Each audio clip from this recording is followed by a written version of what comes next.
ಕಾಡಿನಲ್ಲಿ ಅಮ್ಮು ಎಂಬ ಚಿಕ್ಕ ಆಮೆ ಇತ್ತು. ಅದು ನಿಧಾನವಾಗಿ ನಡೆಯುತ್ತಿತ್ತು, ಆದರೆ ತುಂಬ ಕುತೂಹಲವಾಗಿತ್ತು. ಒಂದು ದಿನ ಕಾಡಿನೊಳಗೆ ಹೊಳೆಯುವ ಒಂದು ಬೆಳಕು ಕಾಣಿಸಿತು. ಅದು ಏನಿರಬಹುದು ಎಂದು ಅಮ್ಮು ಯೋಚಿಸಿತು. ನಿಧಾನವಾಗಿ ಆದರೆ ಧೈರ್ಯವಾಗಿ ಅದು ಆ ಬೆಳಕಿನ ಕಡೆಗೆ ಹೊರಟಿತು. ಮಾರ್ಗದಲ್ಲಿ ಗಿಡಗಳು ಕದಿಯುತ್ತಿವೆ, ಎಲೆಗಳು ಶಬ್ದ ಮಾಡುತ್ತಿವೆ. ಅಮ್ಮುಗೆ ಸ್ವಲ್ಪ ಭಯವೂ ಆಯಿತು, ಆದರೆ ಕುತೂಹಲ ಹೆಚ್ಚು. ಅಚಾನಕ್ ಘರ್ ಘರ್ ಎಂದು ದೊಡ್ಡ ಶಬ್ದ ಕೇಳಿಸಿತು. ಅಮ್ಮು ತನ್ನ ಗೂಡಿನೊಳಗೆ ಅಡಗಿ ಕೂರಿತು. ಸ್ವಲ್ಪ ಹೊತ್ತಿನ ನಂತರ ನೋಡಿದಾಗ ಅದು ಕೇವಲ ಗಾಳಿ ಗಿಡಗಳನ್ನು ಅಲುಗಾಡಿಸುತ್ತಿತ್ತು. ಅಮ್ಮು ನಕ್ಕಿತು. ಕೊನೆಗೆ ಅದು ಆ ಬೆಳಕಿನ ಬಳಿ ತಲುಪಿತು. ಅಲ್ಲಿ ಒಂದು ಹೊಳೆಯುವ ನಕ್ಷತ್ರದ ಕಲ್ಲು ಇತ್ತು. ಅದು ಕಾಡಿನ ಮಧ್ಯೆ ಮಿಂಚುತ್ತಿತ್ತು. ಅಮ್ಮು ಅದನ್ನು ನೋಡಿ ತುಂಬ ಸಂತೋಷಪಟ್ಟಿತು. ಭಯಪಡದೆ ಮುಂದೆ ಹೋದರೆ ಹೊಸ ಸಾಹಸ ಸಿಗುತ್ತದೆ ಎಂದು ಅದು ಕಲಿತುಕೊಂಡಿತು. ಆ ದಿನದಿಂದ ಅಮ್ಮು ಕಾಡಿನ ಸಾಹಸಿ ಆಮೆ ಎಂದು ಎಲ್ಲ ಪ್ರಾಣಿಗಳಿಗೂ ಪ್ರಸಿದ್ಧವಾಯಿತು.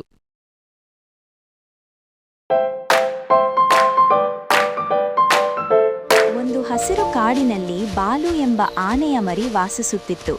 ಬಾಲು ಚಿಕ್ಕದಾಗಿತ್ತು.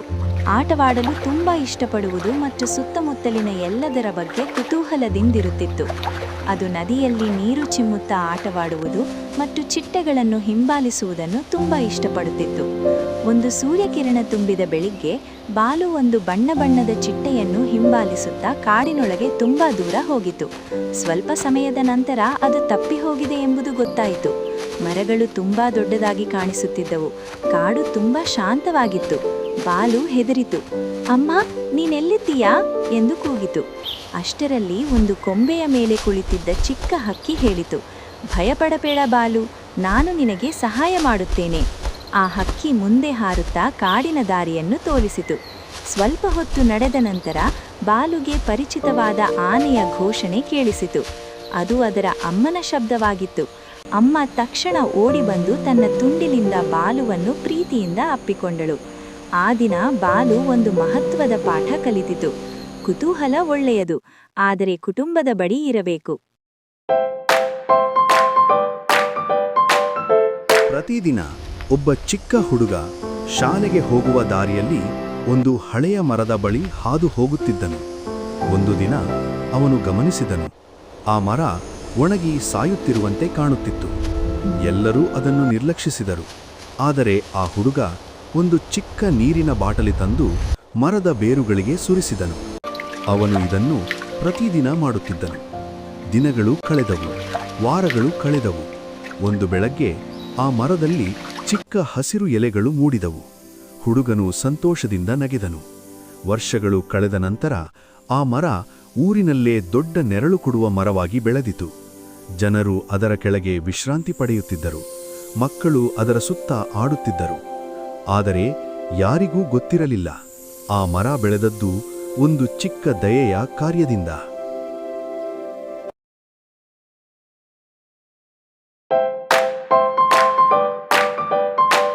ಪಿಂಗು ಎಂಬ ಪೆಂಗ್ವಿನ್ಗೆ ಸ್ಲಿಪ್ಪರಿ ಐಸ್ ಮೇಲೆ ಜಾರುವುದು ಎಲ್ಲಕ್ಕಿಂತ ಹೆಚ್ಚು ಇಷ್ಟ. ಪ್ರತಿ ಬೆಳಗ್ಗೆಯೂ ಅವನು ಒಂದು ಚಿಕ್ಕ ಹಿಮದ ಬೆಟ್ಟವನ್ನು ಏರಿ ಜೋರಾಗಿ ಕೂಗುತ್ತಿದ್ದನು, ರೆಡಿ ಸ್ಟೆಡಿ ವೀ. ಒಂದು ದಿನ ಪಿಂಗು ತುಂಬಾ ಎತ್ತರದ ಹೊಳೆಯುವ ಹಿಮದ ಬೆಟ್ಟವನ್ನು ನೋಡಿದ.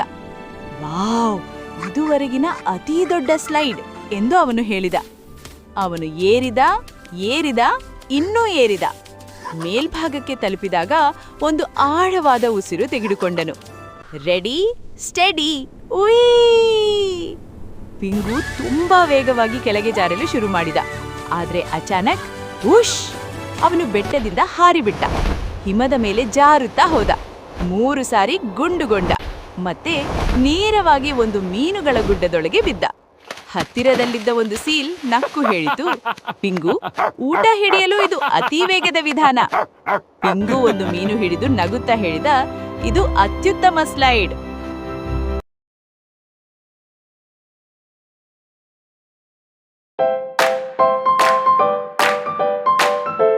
ಒಂದು ಸಣ್ಣ ಹಳ್ಳಿಯಲ್ಲಿ ಜಾತ್ರೆಗೆ ದೇವಾಲಯದ ಪೂಜಾರಿ ತುಂಬಾ ರುಚಿಯಾದ ಲಡ್ಡುಗಳನ್ನು ಮಾಡಿದರು. ಪೂಜೆ ಆರಂಭವಾಗುವ ಮೊದಲು ಅವರು ಗಮನಿಸಿದರು, ಒಂದು ಲಡ್ಡು ಕಾಣೆಯಾಯಿತು. ಪೂಜಾರಿ ಚಿಂತೆಯಾದರು. ದೇವಾಲಯದಿಂದ ಲಡ್ಡು ಯಾರು ತೆಗೆದುಕೊಂಡರು ಎಂದು ಕೇಳಿದರು. ಎಲ್ಲಾ ಹಳ್ಳಿಯ ಜನರು ಸೇರಿದರು. ಪ್ರತಿಯೊಬ್ಬರೂ ಮತ್ತೊಬ್ಬರನ್ನು ಅನುಮಾನಿಸಲು ಆರಂಭಿಸಿದರು. ಆಗ ಪೂಜಾರಿ ಹೇಳಿದರು, ಲಡ್ಡು ಯಾರು ತೆಗೆದುಕೊಂಡಿರೋ ಅವರ ಬಾಯಿಂದ ಸಿಹಿ ವಾಸನೆ ಬರುತ್ತದೆ. ಅಷ್ಟರಲ್ಲಿ ಒಬ್ಬ ವ್ಯಕ್ತಿ ತಕ್ಷಣ ತನ್ನ ಬಾಯಿಯನ್ನು ಕೈಯಿಂದ ಮುಚ್ಚಿಕೊಂಡನು. ಹಳ್ಳಿಯ ಜನರು ತಕ್ಷಣ ಅರ್ಥ ಮಾಡಿಕೊಂಡರು. ಅಯ್ಯೋ, ಲಡ್ಡು ತೆಗೆದುಕೊಂಡದ್ದು ನೀನೇ ಎಂದು ಹೇಳಿದರು. ಅವನು ಲಜ್ಜೆಯಿಂದ ಹೇಳಿದನು, ನಾನು ಲಡ್ಡು ರುಚಿಯಾಗಿದೆಯೇ ಎಂದು ಮಾತ್ರ ನೋಡಿದೆ. ಎಲ್ಲ ಹಳ್ಳಿಯ ಜನರು ಜೋರಾಗಿ ನಕ್ಕರು.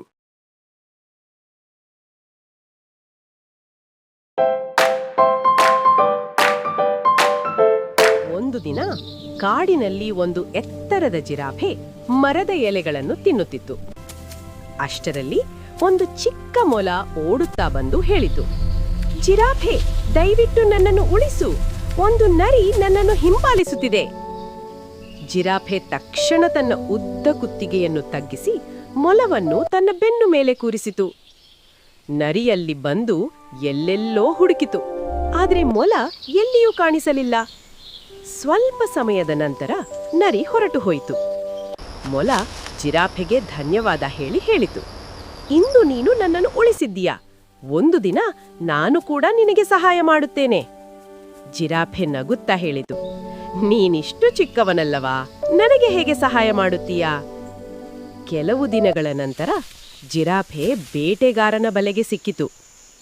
ಅದೇ ಚಿಕ್ಕ ಮೊಲ ಬಂದು ತನ್ನ ತೀಕ್ಷ್ಣ ಹಲ್ಲಿನಿಂದ ಬಲೆಯ ಹಗ್ಗವನ್ನು ಕಚ್ಚಿ ಜಿರಾಫೆಯನ್ನು ಬಿಡುಗಡೆ ಮಾಡಿತು.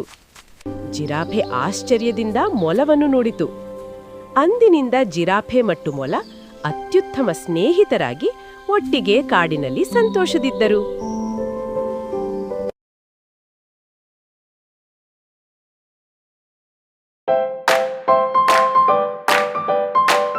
ಒಂದು ಮಳೆ ಬಂದ ಸಂಜೆ ಮಾಯಾ ಎಂಬ ಚಿಕ್ಕ ಹುಡುಗಿ ದಾರಿಯಲ್ಲಿ ಹೋಗುವಾಗ ಅವಳ ಮುಂದೆ ಚಿಕ್ಕ ಬಿಳಿ ಬೆಕ್ಕು ನಡುಗುತ್ತಾ ಕುಳಿತಿರುವುದನ್ನು ಕಂಡಳು. ಭಯಪಡಬೇಡ ಎಂದು ಮಾಯಾ ಅದನ್ನು ಮೃದುವಾಗಿ ಎತ್ತಿಕೊಂಡಳು. ಅದರ ಮೈ ಸವರುತ್ತಾ ಹೇಳಿದಳು, ನಾನು ನಿನ್ನನ್ನು ನೋಡಿಕೊಳ್ಳುತ್ತೇನೆ. ಅದನ್ನು ಪ್ರೀತಿಯಿಂದ ಮನೆಗೆ ಕರೆತಂದಳು. ಆ ರಾತ್ರಿ ವಿಚಿತ್ರವಾದದ್ದು ನಡೆಯಿತು. ಬೆಕ್ಕಿನ ಕಣ್ಣುಗಳು ಚಿಕ್ಕ ನಕ್ಷತ್ರಗಳಂತೆ ಹೊಳೆಯಲು ಶುರು ಮಾಡಿದವು. ಆಕಸ್ಮಿಕವಾಗಿ ಕೋಣೆ ತುಂಬ ಮಿನುಗುವ ಬೆಳಕು ಹರಡಿತು. ಮಾಯಾ ಎಂದು ಬೆಕ್ಕು ಮೃದುವಾಗಿ ಮಾತನಾಡಿತು. ನಾನು ಸಾಮಾನ್ಯ ಬೆಕ್ಕು ಅಲ್ಲ, ನಾನು ಸ್ಟಾರ್ ಕಿಂಗ್ಡಮ್ನಿಂದ ಬಂದಿದ್ದೇನೆ. ಮಾಯಾ ಆಶ್ಚರ್ಯದಿಂದ ನೋಡುತ್ತಿದ್ದಳು.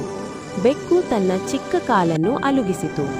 ಆ ಕ್ಷಣದಲ್ಲಿ ಕೋಣೆ ಆಕಾಶದಲ್ಲಿ ಫ್ಲೋಟಿಂಗ್ ಐಲ್ಯಾಂಡ್ಸ್ ಇರುವ ಮಾಯಾ ಲೋಕವಾಗಿ ಮಾರ್ಪಟ್ಟಿತು. ನನಗೆ ಯಾರೂ ಸಹಾಯ ಮಾಡದಾಗ ನೀನು ಸಹಾಯ ಮಾಡಿದೆ ಎಂದು ಬೆಕ್ಕು ಹೇಳಿತು. ಆದ್ದರಿಂದ ನೀನು ಯಾವಾಗ ಬೇಕಾದರೂ ಈ ಮಾಯಾ ಲೋಕಕ್ಕೆ ಬರಬಹುದು. ಆ ದಿನದಿಂದ ಮಾಯಾ ದುಃಖವಾಗಿದ್ದಾಗೆಲ್ಲ ಆ ಬೆಕ್ಕು ನಕ್ಷತ್ರದಂತೆ ಹೊಳೆಯುತ್ತಾ ಆಕಾಶಕ್ಕೆ ಹೋಗುವ ಗುಪ್ತ ಬಾಗಿಲು ತೆರೆಯುತ್ತಿತ್ತು.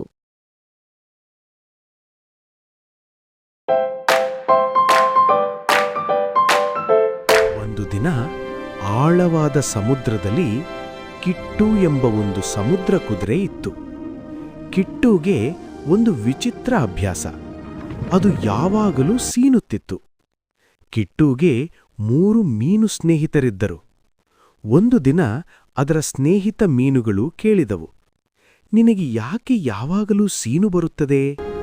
ಕಿಟ್ಟು ಹೇಳಿತು, ನನಗೂ ಗೊತ್ತಿಲ್ಲ, ಅಚ್ಚೂ. ಅಷ್ಟರಲ್ಲಿ ಒಂದು ಮೀನು ಹೇಳಿತು, ಬನ್ನಿ ನಾವು ಮುತ್ತು ಹುಡುಕೋಣ. ಎಲ್ಲಾ ಮೀನುಗಳು ಮರಳನ್ನು ತೋಡಲು ಶುರು ಮಾಡಿದವು. ಕಿಟ್ಟು ಕೂಡ ತೋಡಲು ಶುರು ಮಾಡಿತು. ಹಠಾತ್ ಅಚ್ಚೂ! ಕಿಟ್ಟಿನ ದೊಡ್ಡ ಸೀನಿನಿಂದ ಮರಳು ಎಲ್ಲೆಡೆ ಹಾರಿಹೋಯಿತು. ಅದರ ಕೆಳಗೆ ಒಂದು ದೊಡ್ಡ ಮುತ್ತು ಕಾಣಿಸಿತು. ಎಲ್ಲಾ ಮೀನುಗಳು ಆಶ್ಚರ್ಯದಿಂದ ನೋಡಿದವು. ಒಂದು ಮೀನು ನಕ್ಕು ಹೇಳಿತು, ನೀನು ತೋಡಬೇಕಾಗಿಲ್ಲ, ಸೀನು ಮಾಡಿದ್ರೆ ಸಾಕು. ಎಲ್ಲರೂ ಜೋರಾಗಿ ನಕ್ಕರು.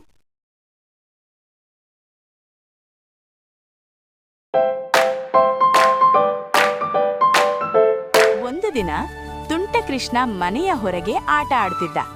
ಅಲ್ಲಿ ಒಂದು ಚಿಕ್ಕ ಕರು ನಿಂತಿತ್ತು. ಕೃಷ್ಣನಿಗೆ ಮಜಾ ಮಾಡಬೇಕು ಅನ್ಸಿತು.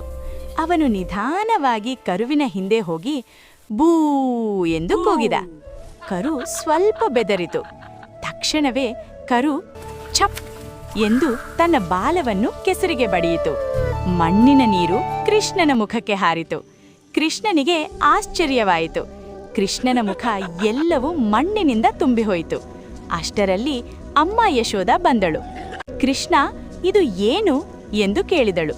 ಕೃಷ್ಣನು ನಕ್ಕು ಹೇಳಿದ, ಅಮ್ಮ, ನಾನು ಕರುವಿಗೆ ಮಜಾ ಮಾಡಿದೆ, ಆದರೆ ಕರು ನನಗೆ ಸ್ನಾನ ಮಾಡಿಸಿದೆ. ಅಮ್ಮ ಯಶೋದ ಕೂಡ ನಕ್ಕಳು.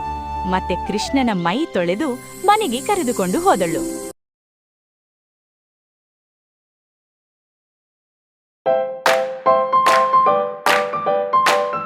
ಒಂದು ದಿನ ಬಿಸಿಯಾದ ಮರಳುಗಾಡಿನಲ್ಲಿ ಒಂದು ಸೋಮಾರಿ ಒಂಟೆ ಮಲಗಿತ್ತು. ಅದು ಮರಳಿನಲ್ಲಿ ಗುಳಿಯುತ್ತಾ ಇದ್ದಾಗ ಒಂದು ಹಳೆಯ ದೀಪ ಸಿಕ್ಕಿತು. ಒಂಟೆ ದೀಪವನ್ನು ಆಶ್ಚರ್ಯದಿಂದ ನೋಡುತ್ತಾ ಅದನ್ನು ತಟ್ಟಿತು. ಅಕಸ್ಮಾತ್ ಪೂಫ್! ದೀಪದಿಂದ ಒಂದು ಜೀನಿ ಹೊರಬಂತು. ಜೀನಿ ಹೇಳಿತು, ನನ್ನನ್ನು ಹೊರಗೆ ತಂದಿದ್ದಕ್ಕೆ ಧನ್ಯವಾದ. ನಾನು ನಿನಗೆ ಒಂದು ಆಸೆ ನೆರವೇರಿಸುತ್ತೇನೆ. ಒಂಟೆ ಸ್ವಲ್ಪ ಯೋಚಿಸಿ ಹೇಳಿತು, ನನಗೆ ಕೆಲಸ ಬೇಡ, ನಾನು ಏನನ್ನೂ ಹೊತ್ತುಕೊಳ್ಳಬಾರದು. ಜೀನಿ ನಕ್ಕು ಹೇಳಿತು, ಸರಿ, ನಿನ್ನ ಆಸೆ ನೆರವೇರಿತು. ಪೂಫ್! ಅಚಾನಕ್ ಒಂಟೆ ಝೂನಲ್ಲಿತ್ತು. ಜನರು ಅದರ ಫೋಟೋ ತೆಗೆದುಕೊಳ್ಳುತ್ತಿದ್ದರು. ಒಂಟೆಗೆ ಏನನ್ನೂ ಹೊರುವ ಕೆಲಸ ಇರಲಿಲ್ಲ. ಆದರೆ ಒಂಟೆ ದುಃಖದಿಂದ ಹೇಳಿತು, ಅಯ್ಯೋ, ನಾನು ಬೇರೆ ಆಸೆ ಕೇಳಬೇಕಿತ್ತು. ಜೀನಿ ದೀಪದೊಳಗೆ ನಕ್ಕಿತು.